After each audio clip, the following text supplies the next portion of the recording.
Liverpool revisited by the Manic Street Preachers from their new album, Resistance is Futile. And James Dean Bradfield joins us now on the phone from Cardiff. Hello, James.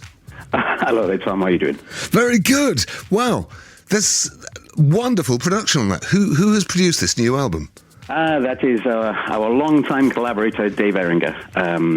We first met him in 1991 when we recorded Motown Junk, and he was the assistant and T-boy on that session. And, he was such an anomaly because when we first met him, he had a kind of long hair like Sebastian Bach from Skid Row, and he was wearing a Kiss a belt buckle.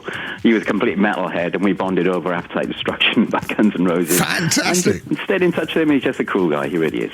So you've kind of grown together as the years gone by. Yes, we've grown and regressed together, must be said. We have a fractious relationship, even though we're best friends, kind of thing. And people, you might assume that we're kind of going to a comfort zone when we work with him because we work with each other so many times. But it's not. But particularly between me and him, we argue over the toss of everything, and it gets quite fractious. And that means that it's that all the important decisions are not being made lightly. So we have a great relationship with him. It gives it that spark, doesn't it? It does. The songwriting, though, is still as sharp and passionate as ever as well on that song, Liverpool Revisited. 2 minutes 31, you pack so much into it. What's the connection with Liverpool? Well, I mean, kind of, number one, that was written in its entirety by Nicky, that song. And as you can tell by my answers, he really gets exasperated at me because I go on too long, musically and conversationally sometimes. And so he wrote that song, and that's why it's so concise. And I think he was just inspired by the campaign for the justice for the victims of Hillsborough. The fact that they gained victory over the entire British establishment. That's such an amazing story. And we'd been connected with the campaign, like a lot of people. Lots of people were connected with the campaign, and just as they had the decision, we were just about to play the Liverpool Echo Arena. And it just seemed like it was just a beautiful moment where we invited a lot of the families to the gig, and they got our banner out, and Nick had walked along, kind of the Mersey the day before and taken lots of Polaroids, and we've always been inspired by Liverpudlian culture, whether it be Echo and the Bunnymen, whether it be Mighty Wah, whether it be Julian Cope, it's kind of, there are so many things that kind of like that from Liverpool that have completely inspired us. My first ever gig was Echo and the Bunnymen on the Ocean Rain tour. Wow. So it really is like, a special place for us, I think. So long association there, but I mean, there must be something in the water for sure in that city that causes that amount of talent to come bursting out. It is. I mean, and then again, there are a band like, the Pale Fountains, which later became Shack.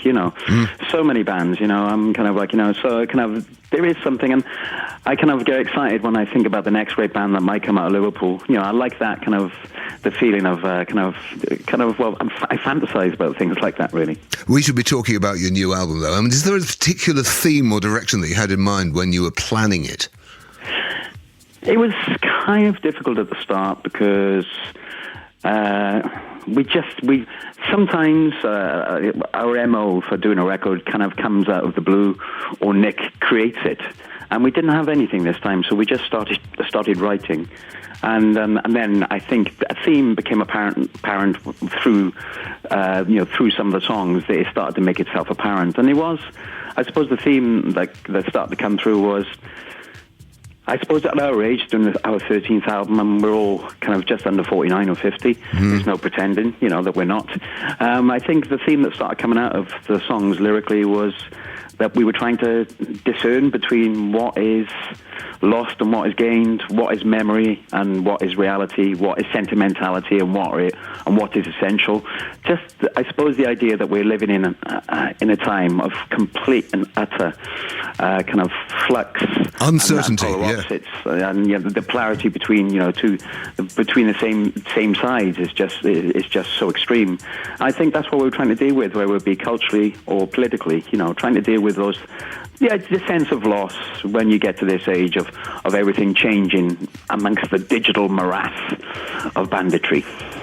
Well, now, we'll talk a little more about that in a minute, but we've got to play another tune at this point. So, is there a Manics tune that doesn't get played on the radio? You know, there's always something that you love and you think, why haven't they picked up on that? What tune should we play that deserves a wider hearing that hasn't, in your opinion, had it?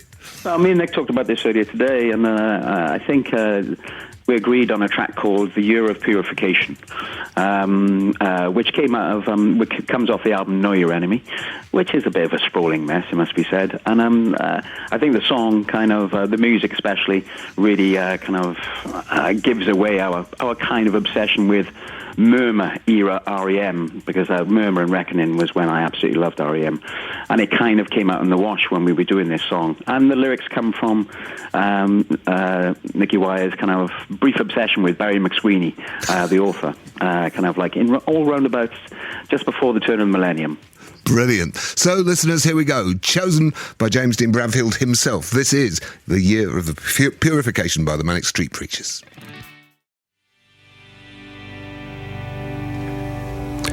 The Year of Purification from Know Your Enemy, the sixth album by the Manic Street Preachers, released in March 2001 on Virgin Records. James Dean Bradfield is on the line from Cardiff. Hello again. Hello. So, let's get back to the new album, Resistance is Futile. I mean, that could be a completely defeatist sort of album title, and yet the music that I've heard from it so far doesn't strike me as defeatist in the least. I mean, it's I suppose the title, along with the image on the front, is a kind of, there's a duality to both things. Obviously, there are a lot of songs on the album which, like, say, deal with the idea of loss, of kind of like, kind of totemic cultural signposts around you, and then there's a rearguard action in the record too, where we're just writing about things which completely inspire us. So it's like a record that's trying to counsel itself. I think there's one half which is trying to deal with loss, and then the other half of the record is just dealing with just unabashed joy and inspiration from an outside source. And then if you look at the cover of the record, it's one of the last shots of the last samurai, and the look in his eyes are either one of complete and utter defiance, or one of knowing that the end is nigh for him. So I think we like that kind of grey area in the title and the image on the record.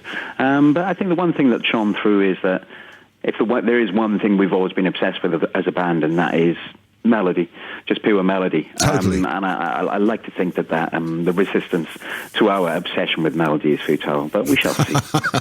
Absolutely so. We're going to have to go to the news in about 3 minutes' time. We're going to cram one more song in. But I just wanted to ask you, because you're playing Six Music's biggest weekend in Belfast at the end of next month, we're so looking forward to the chance to hear you live on air. All our listeners right across the network are going to get it. And there's always this thing for bands with a certain vintage and a certain amount of back catalogue.